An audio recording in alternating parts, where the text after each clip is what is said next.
Ladies and gentlemen, we are back here on Movie Mania. I'm Matt Schneider. And I'm Tony Lavdiotis, and we got something real special for you this week. Oh, yes we do. We both just got back. Movie to talk about. Tony, tell them what it is. We both just got back from watching Independence Day Resurgence. Oh, and you know what didn't resurge? Any interest in this movie? Exactly. This is a train wreck of a disaster movie because they did not live up to the legacy, the greatness that was the first Independence Day 20 years ago. Tony, tell us about this movie. The first 90 minutes were almost completely unwatchable.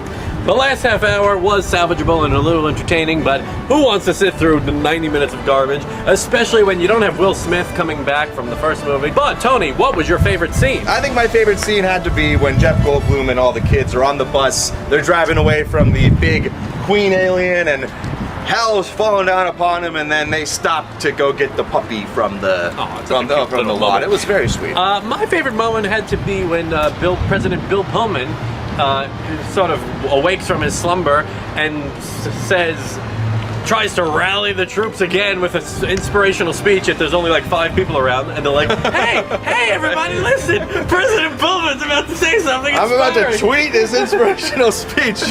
And he sort of mumbles some nonsense, and people are just like, they probably thought to themselves, you know what? He was better 20 years ago, which is what everyone in this movie theater thought about this movie. And this movie exactly was miles better 20 years ago. But ways to improve. Get somebody different than Liam Hemsworth, or completely get rid of his character in the first place. It seemed everything was young characters robotic and mechanical, and the lines weren't funny, and they really weren't that essential to the whole storyline to begin with. The way I would have improved this, they had one interesting wrinkle where they had this other alien life form come to Earth to help the humans fight off the aliens. Right. I think they should have built up that aspect. There was a lot of backstory about these characters that we don't care about, and that they just left off in the middle of nowhere. Nobody cares about these people. Nobody cares about these people. Go All right, people. we are going to something people do care about, though. And that's our commercials, because we got to pay for this somehow. So, because I realize I need to put some meat on my grill. Don't do it yet, because the solution to your problems is a little store called Barbecues Galore. Little? They probably don't have much selection. Thanks for nothing, Tony. Well, that's the thing about Barbecues Galore, is it's not just a barbecue aisle. It's an entire barbecue store. Well, then you should shut up and we should go to the stupid store so I can eat. I'm on my way now. I'll follow you there. Gal, what do you rate this horrible movie? I'm gonna rate this horrible movie a 34 out of 100 on the Big Tones Big Scale. Really, the last half hour pulled it from the death of the movie that it was, and you know, Jeff Goldblum really saved it. There's nothing without him. This movie is probably getting a 14. I'm going to go even lower than you, Tony. I'm of course giving you it are. a 20.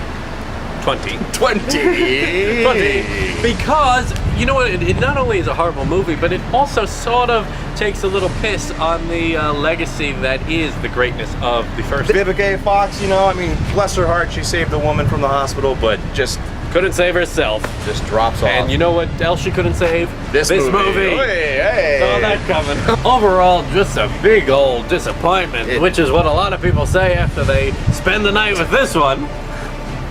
At least they spend the night though, you know what I mean? You're right, I kick them away before because I'm very busy. I got a lot of shitty movies to sit through. We gotta go review the next piece of crap sequel that comes out. Yes, and they're full of them this summer. And you know that when there are new movies out, good or bad, we'll be there. Yes, because we are maniacs for the movies. Good night, everyone. Hey.